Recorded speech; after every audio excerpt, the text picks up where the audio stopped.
Alors on est parti dans cette vidéo avec les résultats du mois de septembre. Donc dans cette vidéo, je vais apporter pas mal de valeurs étalées sur 4 points. Point numéro 1, ce sera les résultats de septembre. Au total, on a généré 1695 $ par compte à 50 000, sachant que tu peux multiplier ces comptes par minimum 10, voire même plus, si tu relis en fait les différentes prop firmes ensemble. Le point numéro 2, ça sera l'explication de la nouvelle méthode qui vient d'arriver, que j'ai validée, qui s'appelle la méthode FVG, plus je te montrerai 4 autres exemples de trades. Le point numéro 3, c'est qu'on verra les 3 valeurs à garder en tête, je vais te les expliquer, tu verras pourquoi c'est si important pour ta carrière de trader.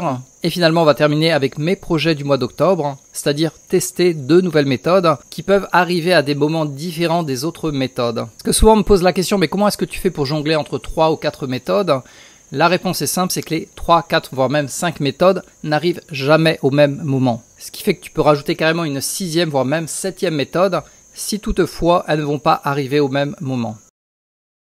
Donc, comme tu le vois, le mois de septembre aura enregistré 1695 $ de gains, toutes méthodes confondues, c'est-à-dire que mes 3 premières méthodes que j'utilise d'habitude n'ont pas très bien fonctionné, du coup j'ai ajouté une 4e méthode, et c'est justement de celle-là dont on va parler aujourd'hui. Donc comme tu le vois, j'ai 4 méthodes. La méthode drapeau, on était à 160 $ de gain. La méthode breakout était en négatif. Finalement, la méthode 1 heure ORB était en positif, 390 $. Et si on fait simplement ces 3 méthodes, au final, on aurait fait aux alentours de 300 $ sur ce mois, ce qui n'est pas énorme. Mais la méthode qui aura sauvé le mois, ce sera la nouvelle méthode qui s'appelle FVG, qui aura ajouté 1385 $ de gain. Donc déjà, il faut savoir que généralement, le mois de septembre, c'est pas le meilleur des mois à trader, peu importe que ce soit à la hausse ou à la baisse. C'est souvent un mois un peu chaotique avec des mouvements incertains, ce qui fait qu'il y a beaucoup moins d'opportunités à trader. Donc pour la première méthode qui s'appelle 1 heure breakout, comme tu le vois en début de mois, j'ai eu 2 trades gagnants. Et finalement, fin de mois, aux alentours du 18 et du 30 septembre, on a eu 2 trades perdants, au final 390 $. Donc il n'y a pas eu beaucoup de trades, il n'y en a eu que 4 sur le mois. Pour le mois de drapeau, c'était encore pire. En fait, en début de mois, on a eu un perdant suivi de 2 gagnants. Pour l'instant, tout était positif. Et après, à nouveau, on a eu 2 perdants vers moitié du mois de septembre. Et par la suite, tout ce que tu vois en arrière-plan orange, comme ça, ce sont des trades que je n'ai pas pu prendre parce que le setup n'est pas idéal. Donc tout ça, ce sont des trades que je n'ai pas pris. Donc ça veut dire qu'à partir du 11 septembre, qui était le dernier perdant, je n'ai pas pu trader la méthode drapeau. Le marché, la plupart du temps, était en range pendant la période dans laquelle je trade. Finalement, la méthode breakout, pareil, début du mois positif, suivi d'un trade perdant le 4 septembre et finalement 2 trades perdants fin septembre. Donc si je fais le bilan des 3 premières méthodes, début septembre était positif et fin septembre c'était un peu la catastrophe. Soit il n'y avait pas d'opportunité, soit c'était le bordel absolu. Et finalement la méthode qui est venue sauver en fait les résultats, c'est la méthode FVG que je vais t'expliquer maintenant en détail. Mais d'abord je te montre un peu les résultats. Donc au total, on a eu 10 trades gagnants jusqu'au TP numéro 1, 5 trades gagnants jusqu'au TP numéro 2. Et au final, on a fait 1385 $, avec un seul trade perdant enregistré en fin de mois. Et la bonne nouvelle, c'est que cette méthode FVG est relativement simple, mais surtout, elle ne vient pas enquiquiner les autres méthodes. Ça va arriver plutôt en début de séance, mais à des moments où les autres méthodes ne seront pas en action. Donc voilà, la méthode se fait en 3 étapes. La première étape que tu vois ici sur la gauche, on va attendre en fait les 5 premières minutes du marché. Donc le marché va ouvrir à 15h30. Et on va attendre les 5 premières bougies, donc 1, 2, 3, 4, 5, ça va créer une sorte de box.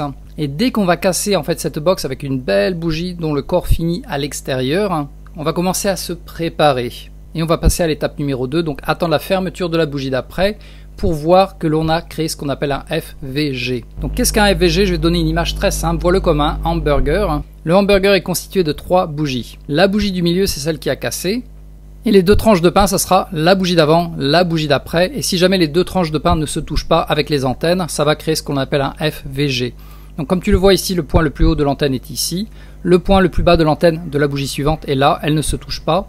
Ce qui signifie qu'en fait, il y a eu beaucoup d'argent qui a été injecté là, il y a de la puissance et donc les probabilités sont du côté de la hausse. Donc voilà ce que c'est qu'un FVG. Ça veut dire simplement que la bougie d'après et la bougie d'avant ne se touchent pas. Quand tu as validé avec la bougie d'après que oui, tu as un FVG, on passe à l'étape numéro 3, ça veut dire que tu vas rentrer sur la bougie à l'ouverture et on va mettre le stop loss aux alentours de soit un tiers de la bougie, soit au niveau du plus bas de cette bougie en question. Ça va dépendre de la situation et ça je vais y revenir tout à l'heure.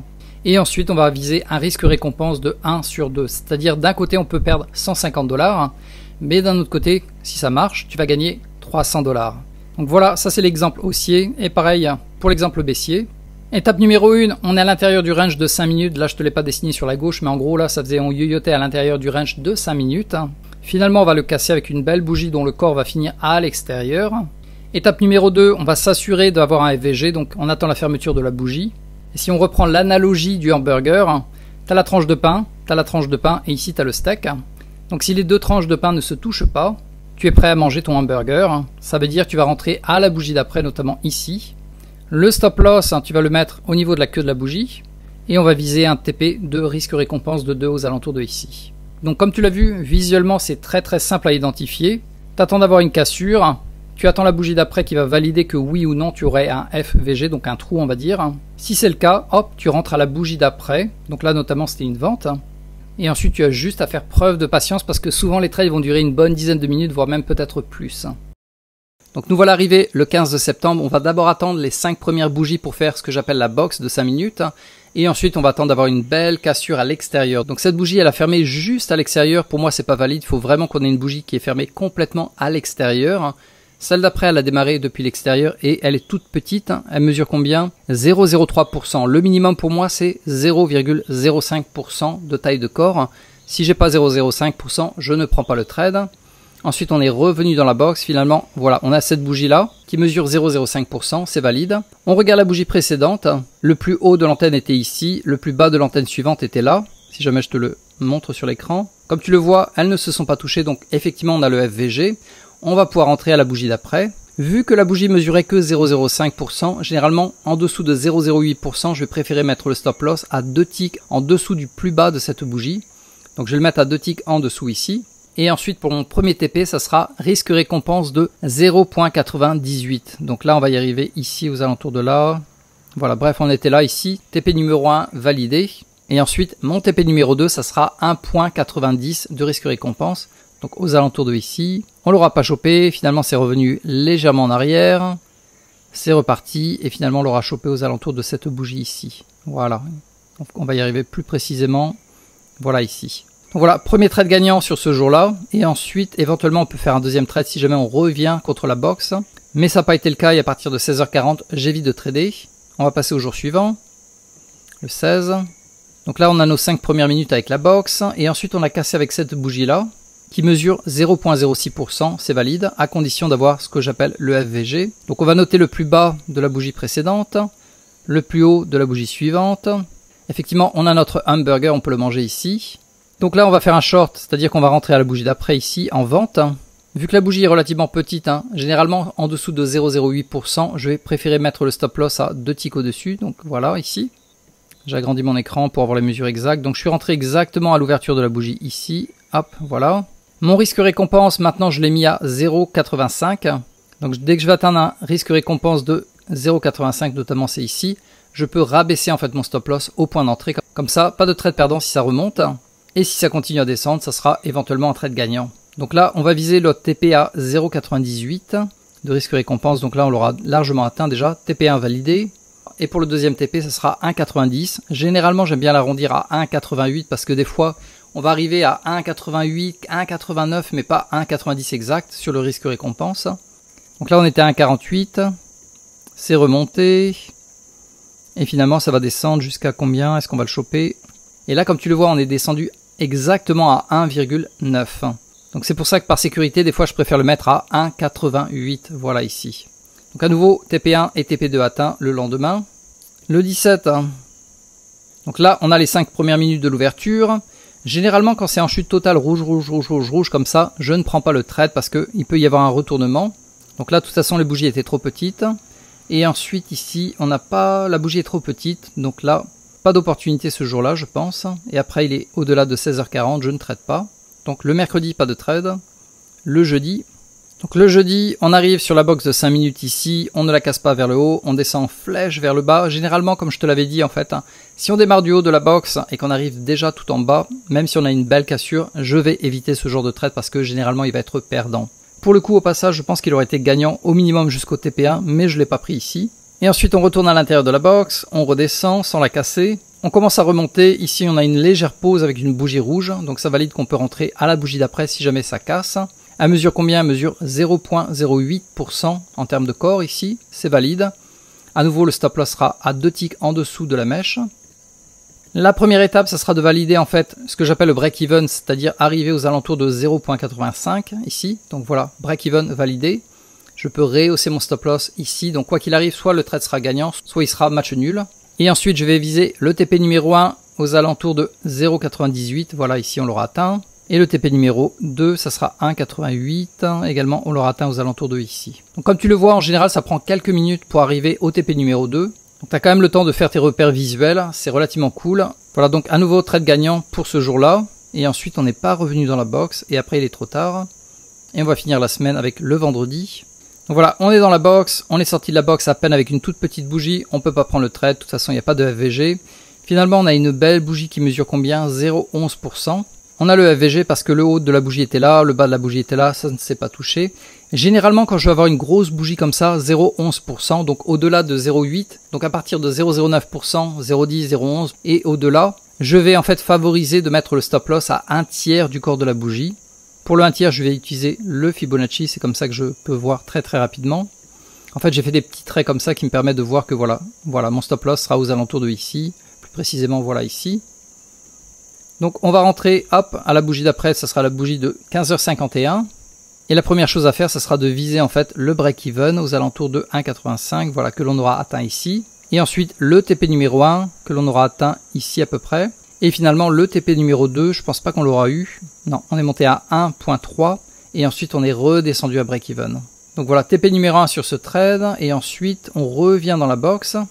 On recasse à nouveau avec une belle bougie. Le problème, comme tu l'as vu, je pense, hein, c'est quoi le problème à ton avis? Pourquoi j'ai pas pris ce trade ici là? C'est qu'il n'y a pas de FVG. C'est-à-dire que l'antenne ici, le plus haut de l'antenne est là, et on est venu retaper l'antenne avec cette bougie. Donc là, pas de trade, on ne peut pas rentrer. Et à partir de là, donc ça c'est le setup opposé, c'est ce qu'on appelle le renversement. Et ça, je vais t'en parler d'ici quelques minutes. Finalement, on a cassé à peine à l'extérieur, donc je ne peux pas rentrer sur cette bougie. Cette bougie, elle a démarré depuis l'extérieur, c'est pareil, c'est pas valide. Et après, je crois pas qu'il y ait d'autres setups, hein, comme tu le vois. On arrive au-delà de 16h40, donc pas de setup. Hein. Donc voilà, pour ce vendredi également, TP1 atteint. Donc si on fait le bilan de la semaine, si je reviens sur les notes, le 15, on avait atteint le TP1 et le TP2, pareil pour le 16, pareil pour le 18, et finalement, pour le 19, on avait atteint simplement le TP numéro 1. Donc voilà pour la méthode FVG. Également, en dessous de la vidéo, je t'ai mis dans la description la vidéo qui va récapituler totalement la méthode de A à Z avec le replay de tous les trades du début du mois de septembre jusqu'au 15 inclus. Voilà, donc on en a fini avec l'explication de la nouvelle méthode FVG avec pas mal d'exemples que je t'ai montrés. Maintenant, ce que l'on va voir, c'est les 3 valeurs que je garde en tête personnellement et que je t'invite vraiment à graver également dans ta tête. La première, c'est patience. De ton côté, tu as peut-être 2 méthodes, 3 méthodes, voire carrément 4 méthodes.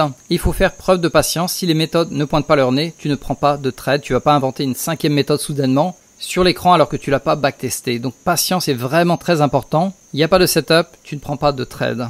Également, toujours en termes de patience, si par exemple ton TP est relativement élevé, comme c'est le cas avec la méthode FVG, ça se peut que parfois ça prenne 30 minutes jusqu'à atteindre le TP numéro 2. Et à nouveau, le but pour toi, c'est de faire preuve de patience, de laisser le marché courir. Et on en revient justement au deuxième qui sera la discipline, c'est-à-dire respecter tes règles. Tu as fait preuve de patience, tu as attendu que ton setup idéal arrive.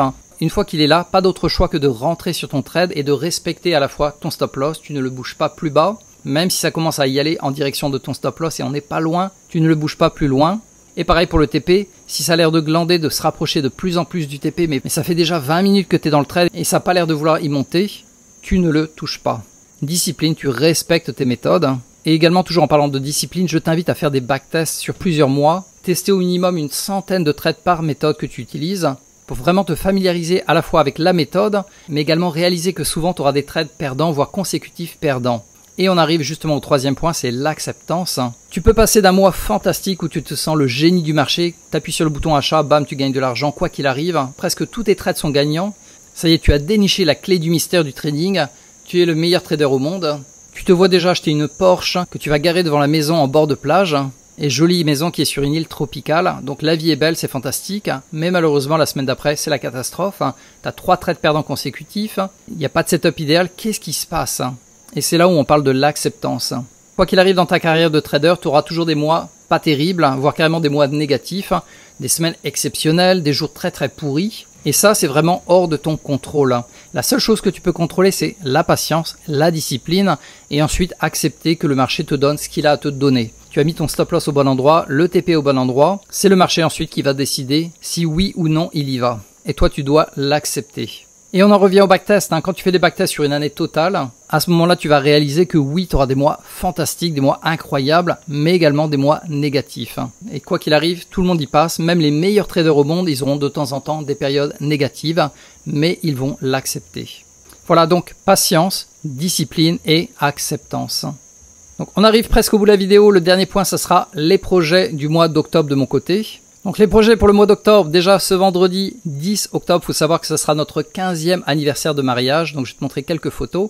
Donc ce vendredi, en gros, je vais pas trader. On s'était marié en 2010, donc le 10 octobre, à Koh Samui, ici, comme tu le vois sur la plage. Donc voilà quelques belles photos.